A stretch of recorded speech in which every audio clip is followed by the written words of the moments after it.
Yes, start. Hope everybody can see me.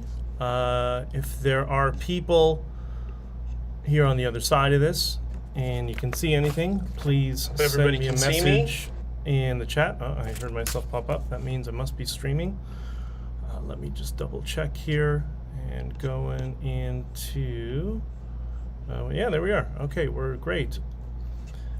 If I seem a little bit low on energy today, there's a reason for that. Last night was a pretty late night. Later than usual for a school night for me. And we did a recording, a couple recordings for Not on Record, which is, for those of you who don't know, is one of the podcasts that I'm involved in producing, all that sort of stuff.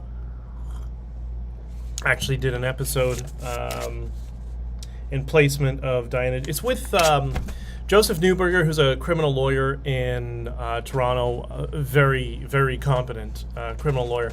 And Diana Davidson, some of you may know who she is. Diana is quite well known on YouTube. She has, 100,000 followers or something.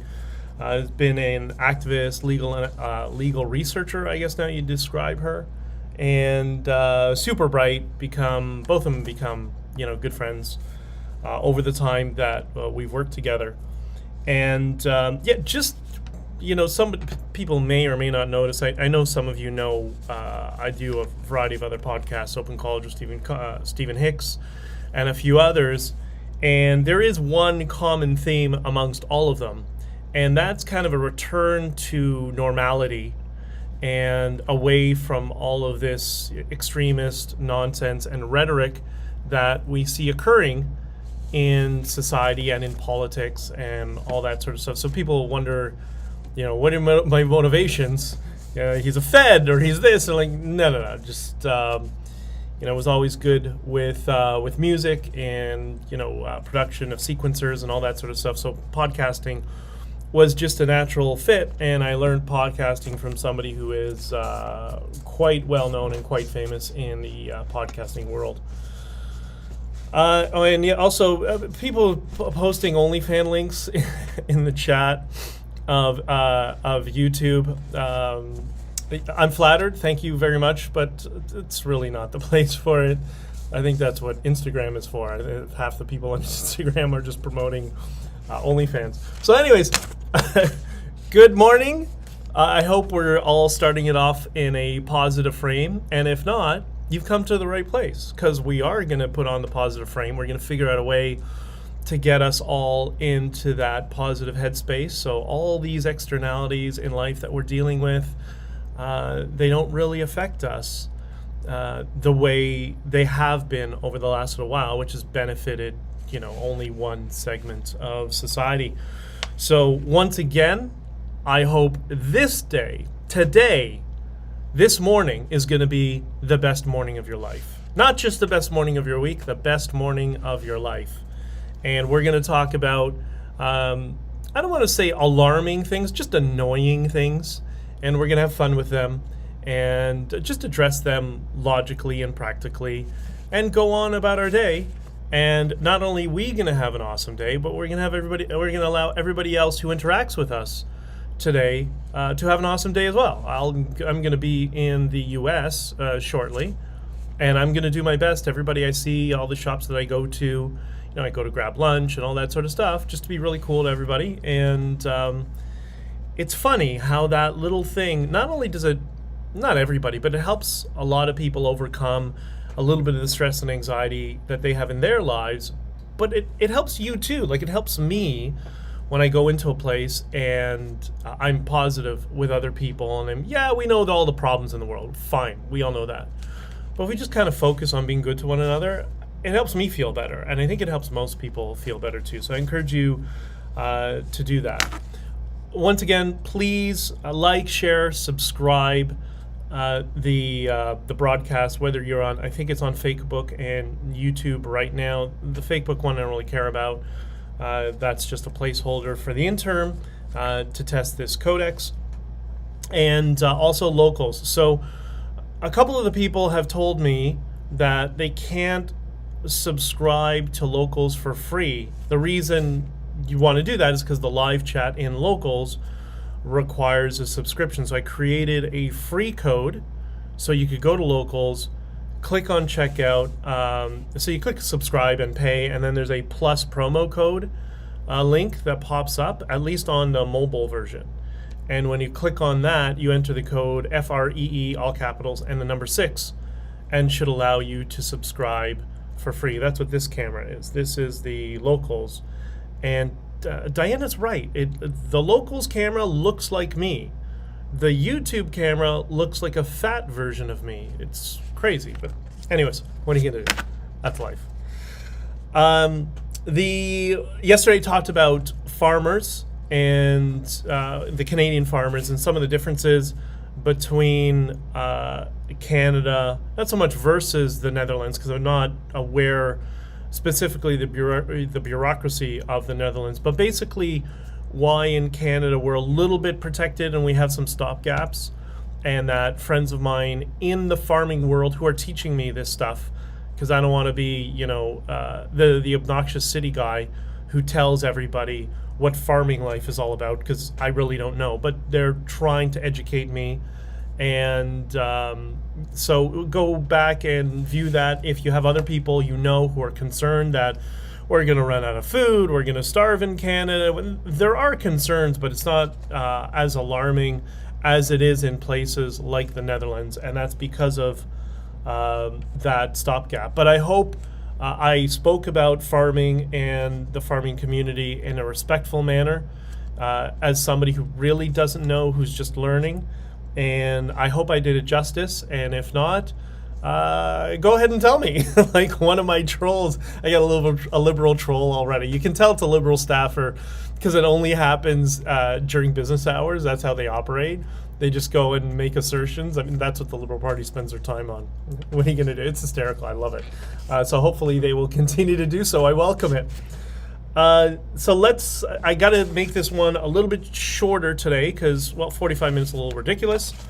And I got to get out of here. So I have to run pretty early today. So what happened yesterday? Mar-a-Lago, which is Trump's estate in, what did my dad say, Palm Beach or West Palm Beach? They're close to where my parents live in Florida. That was raided by the FBI. Good on you. Good move, guys. Like, what?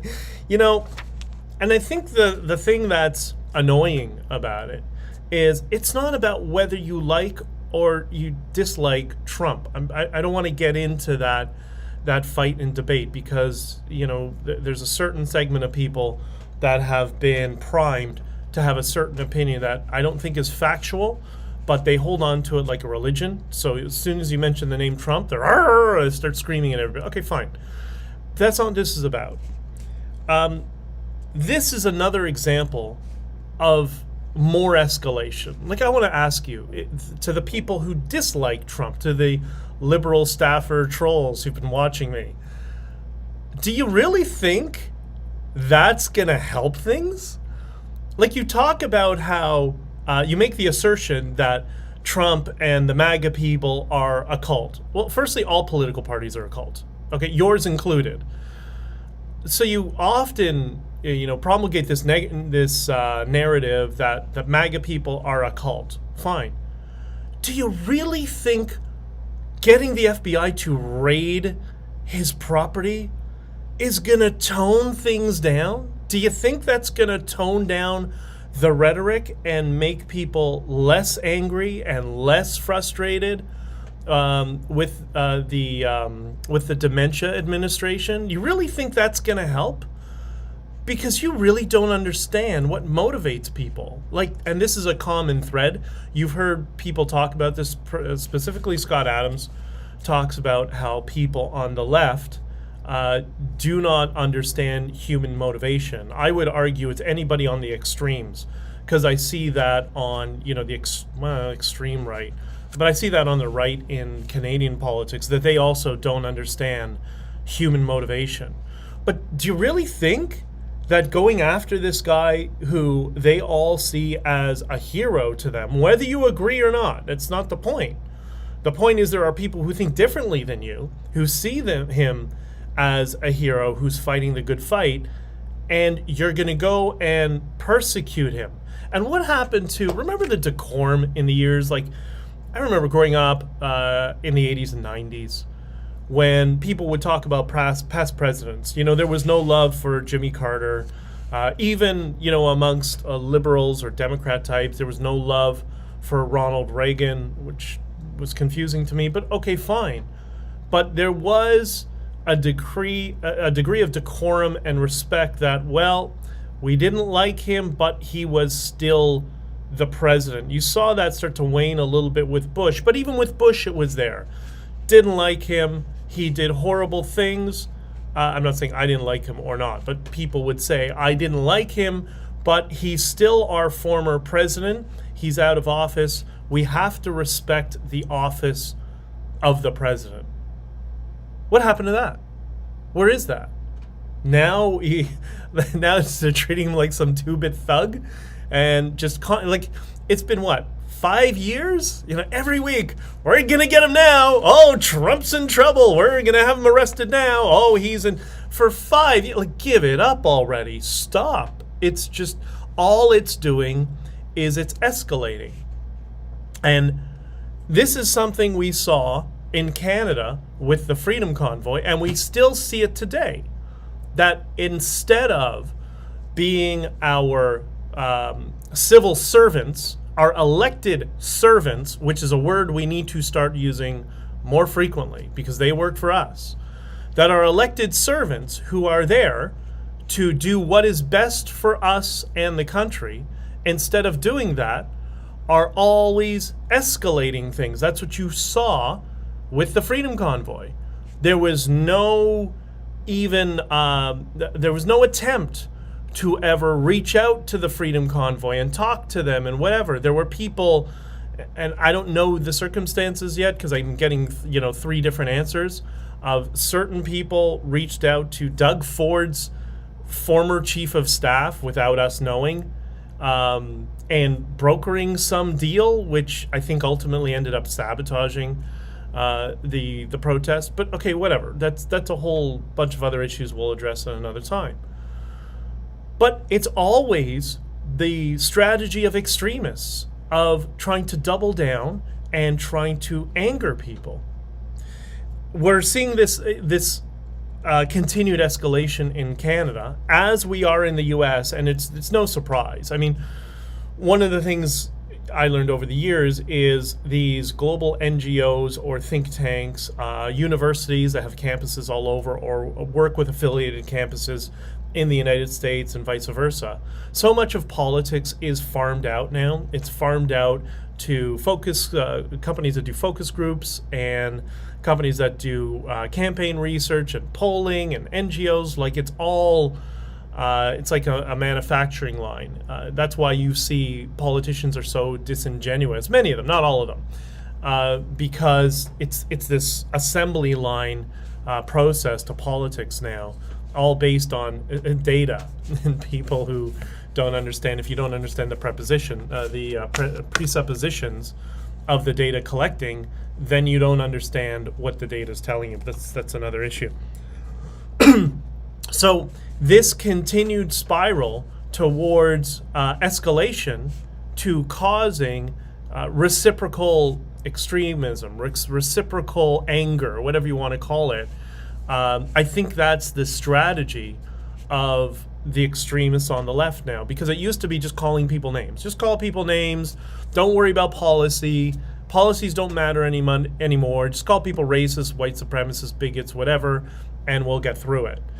Now they've gone to the next step is now we have to bait them. Now we need to make them angry. We need to make them angry enough so they get out on the streets and they start to protest, and then we can play the victim card. I mean, this is straight out of Alinsky's Rules for Radicals. This is a modernization of those same sort of tactics that these extremists in our governments are using, and we need to get away from it. And luckily, there are people across the political spectrum who understand this, who are starting to get really annoyed with their own team that are doing it. And I'm going to give an example of something that's occurring right now. That's an escalation tactic in Canada. There's some I don't know his name is he changed his name, if I can swear for a second, some fuckwad named Marcus Ray, who's driving around in a trailer impersonating a RCMP officer, or says he's RCMP or something like that. I've spoken to him when he started. Somebody connected me with him. He came out of nowhere when did I talk to him? Was it April or May? I don't know. Somebody connected, say, this guy's trying to do another convoy and maybe you should talk to him. And I said, okay. So I connected with him and had a 20-minute call, and I couldn't understand if he's completely lost his mind and he was completely crazy, or if he was a Fed. Now, I think the latter is probably what it is. I mean, Fed's the term that the Americans use, right? So I'm overlaying that on Canada. But he apparently, Veterans for Freedom actually did a full explanation, an hour-long podcast on who this guy is, what his background is, that he's changed his name several times. He's in debt up to his eyeballs for hundreds of thousands of dollars in court battles or something like that. I don't remember all the specifics, but it was quite amazing. Fed equals federal agent. Yeah, for sure, 100%. So what he's going to be, what he's been doing is driving across the country in his trailer and trying to sucker people into some stupid plan about, it was either courthouses or maybe it's changed now. They want to descend on the RCMP office and get RCMP officers on board with their movement to go to Ottawa and do something with the government. I don't know. This is clearly, and by the way, he was an auxiliary RCMP volunteer. So those people, some of them are great. I have a friend who does that from Metro just because, he's a sociable guy. Likes to go to events and all that sort of stuff. He's a good guy. But there's a bunch of losers that are wannabe police officers who never would have made the cut because of certain and obvious psychological issues. And those are the kiss asses who are always trying to show, hey, I'm a cop like you too. I'm a cop like you too. And that seems to be what this ex-stripper is like as well. I don't know beyond that, but it's really concerning that there are some people that have been roped into this. The only person, and even my trolls have the sense to understand, my trolls on the far right, lefties who think they're right, even they have the sense to understand that the only person this benefits, the only one, hold on, just got to do a thing right here. Hold on. Sorry if locals, if you went out, but I'm just having a little issue here. The only person that this benefits is Justin Trudeau and the little team that is left of the Liberal Party around them. They are desperate for a boogeyman. They will do anything for a boogeyman. They need somebody to point to say, see, look, there's your, you choose the label that they want to use, racist, bigot, XXX phobe, you fill in the blanks. They're desperate because they have this parliamentary commission on the Emergencies Act that they waited until the very last minute to appoint a judge. They tried to find a judge he's just going to oversee it. They tried to find a judge who would be as favorable as possible to them, which I'm not sure that's going to be the case, but we'll see. Because now they need to explain what they did was lawful, which we all know it wasn't. And I invite everybody to watch Christine Anderson's speech as the member of the European Parliament on Trudeau. She articulates the message really well. So to anybody being sucked into this, don't help Trudeau. Don't help him. That's his lifeline. That's what he needs. This is the same sort of setup that you see in the United States. The difference is, I mean, we always talk about the difference between Americans and Canadians, and one of them is Canadians are just more passive, right? That's why I try to do this all with, a positive filter on. And this is really serious, and this is why I bring it up. And if we get beyond that and we don't allow our friends and neighbors and relatives and loved ones to be suckered into whatever this guy or these guys are trying to do, there's a light at the end of the tunnel. It's a little bit of a long tunnel right now, but there is a light at the end of the tunnel. The era of the blackface regime is coming to an end. It's not going to happen overnight. It's going to take several months. I believe all indications are there that we're going to have an election before the end of the year. Once again, Jagmeet Singh yesterday just threatened the Liberals, if you don't have a dental plan for all Canadians, I'm going to pull the plug on the government. It's not about the dental plan. It's about his back is up against the wall in his own party. They all know he's the reason the NDP is bankrupt, and they need him gone. So he needs to signal strength that he's still fighting for the base of the party, or his career is over. So his career is almost over as well. So we're almost there. We just got to sit back, be patient, behave, love everybody around us.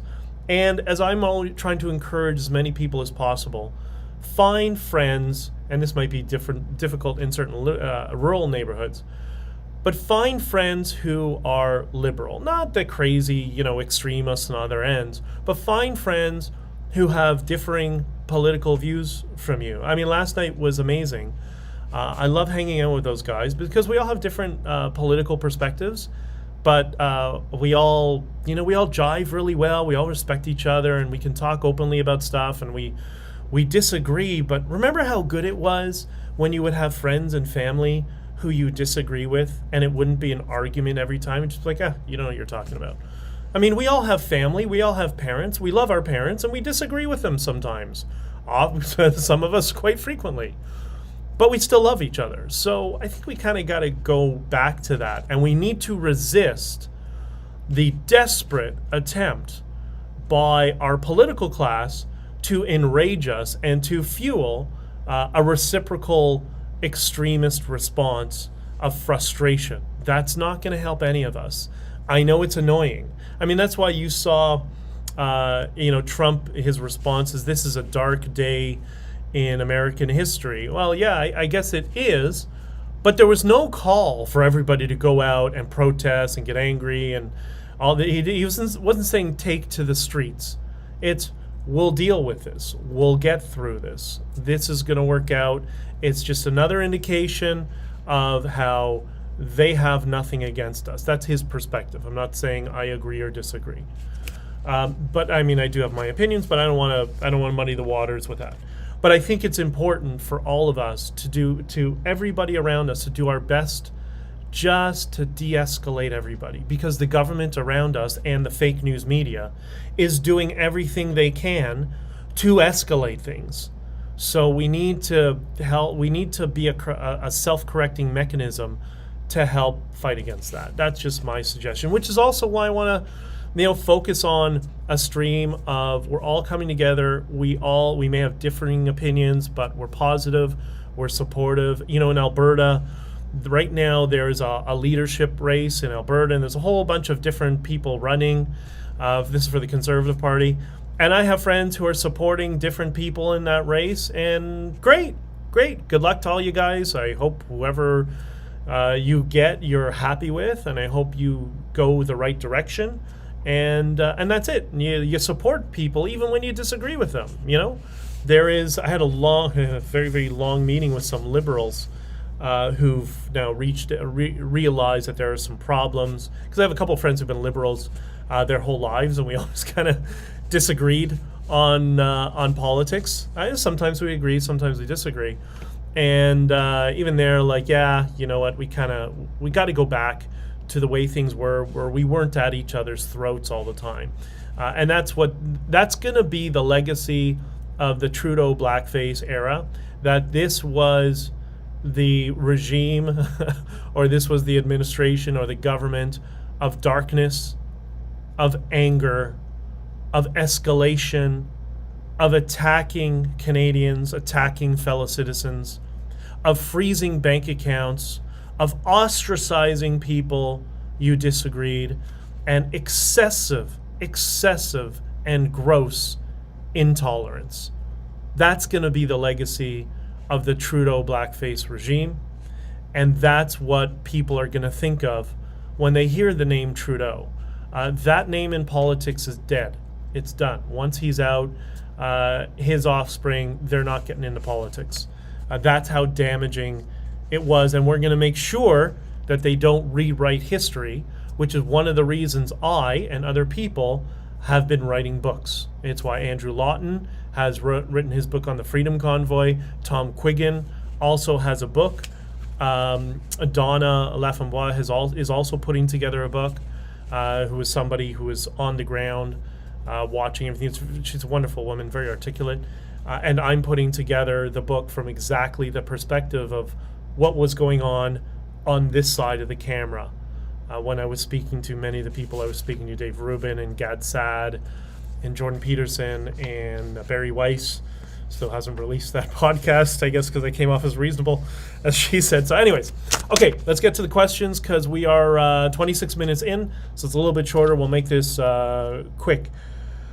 First question, doing positive streams would be great. We could use it. Well, thank you. I think we need a lot more positivity. And I'm going to get into some positivity exercise, not go too woo-woo because I'm not so much a woo-woo guy, but there is something that I discovered years ago that's been very, very helpful in very dark and negative times. But anyways, today I had confronted a friend to ask her if she was shunning me because of something I said, something I totally shouldn't have done. I have spent the last few months as friend after friend bode their time to twist the knife in my back. Well, I know what that's like. Tamara and I both know what that's like. Because they rather keep to the CBC or John Oliver narratives than engage me in conversation over simple things like the Freedom Convoy. I pissed off a friend who was doing nothing wrong simply because I couldn't bear waiting for the knife. That's one of the things I think that's changed politically over the years is the introduction of psychological persuasion, NLP, whatever you want to call it, hypnosis. I think that's really what's entered the fray and caused a lot of this. You saw a little bit of it with Harper because it was just starting then. But I remember when, during 2015, just leading up to the 2016 election, I read an article that Robert Cialdini was hired by the Clinton administration, or the Clinton campaign, to help with messaging for the Clinton campaign. And Scott Adams talks about this. That's how I actually got into Scott Adams, was after reading Robert Cialdini's books, and that just kind of naturally led me in that, because he's very much in that space. And anyways, he comments on this slide, but this is my theory that Cialdini was, and a team of 3 or 4 other really well-known professors in psychology, brought in to help with persuasion and persuasive messaging. And if you remember, Clinton was nowhere near Trump, and then Cialdini got involved, and then all of a sudden she sprung back to life and had a real campaign going. And I'm worried that a lot of this came from Cialdini, he's known as kind of the god of persuasion. Some people call him Godzilla. Brilliant guy, really, really smart guy. In terms, if you ever start reading or learning about marketing and marketing techniques, you'll eventually get to Cialdini. That's how I did. And I think that's where all the TDS comes from. The people who are actively brainwashed, they respond to stimulus. And we see this on a whole bunch of issues, not just with Trump, but I'm going to use him because he's the best example that most people will understand. They're psychologically brainwashed to the point that if they see somebody wearing a red hat that had a slogan on it that was used by the Clinton campaign and George Bush Sr., and I think Nixon as well. There are 3 other campaigns that used Make America Great Again, or Let's Make America Great Again, or Make America Great, like some derivative of that phrase. But people didn't react so viscerally to it. But this time, when it's put on a red hat with that phrase, that's associated with Trump, and boom, people just lose all rationale, and they just switch into a mode of hysteria, like they're responding to some stimulus. I think that's what's going on. And I think that's why it's difficult to talk to some of these people, because I think this sort of technique is more pervasive than we think, and it's being utilized not only by certain politicians, but also by the media as well. They've become these radicalization echo chambers that they'll just, what's her name? She's an MP, Climate Barbie, whatever her said. She essentially, she didn't know the quote, but she said the same thing as Goebbels, that, if you say things enough times, eventually it becomes truth. Well, that comes from persuasion, that, repetition, it eventually gets absorbed and accepted by the subject that you're trying to target. And that's being used quite a lot. So I think that's why people are responding in that way. So, the good news is there are people, I think, on our side that are realizing that and are starting to combat that level of persuasion.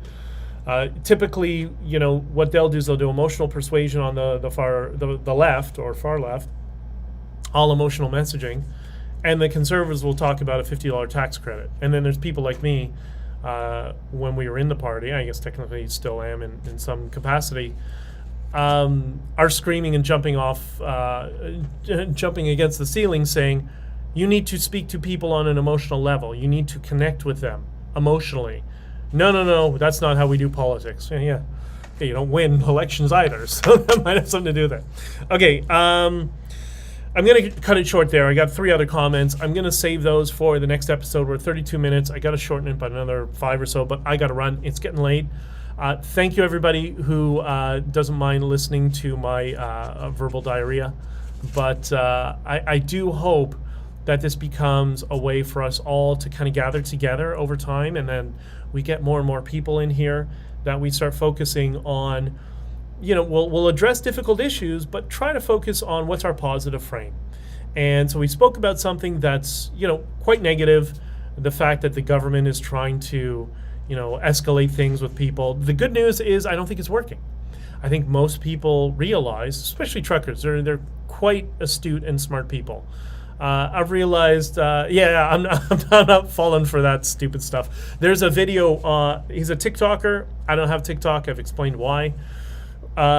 His name is Helping Horses Heal. Love the guy. He's I guess a rancher of some respect in Saskatchewan and Alberta, but it's pure, unfiltered wisdom. No bullshit. The guy's amazing, and he addresses this issue in his recent video. I'll see if I can get the link and post it maybe later on today when I get to where I'm going. But yeah, so let's focus on all the good things that we need to be grateful for, all the good things in our life. We have a heat wave in Toronto. The news says that's a negative. I don't know how that's a negative. That's amazing. That's like a free trip to the Dominican Republic in the middle of the summer. There's an excuse to go down to the beach, eat out on a patio, and see some friends, which is kind of what we were doing after recording last night. Like, this is all amazing stuff. And we should all be celebrating it and all the good things in our lives. And we all have lots of things to be thankful for. So have a fantastic day. You too. Thank you, Kiss Junkie. I guess, is that like a Bezos Kiss or the band Kiss? I'm not sure. Both are awesome. And you have an amazing day. Everybody else, stay safe, stay amazing, be good to other people. Just for the purpose of being good, it's going to make you feel so much better.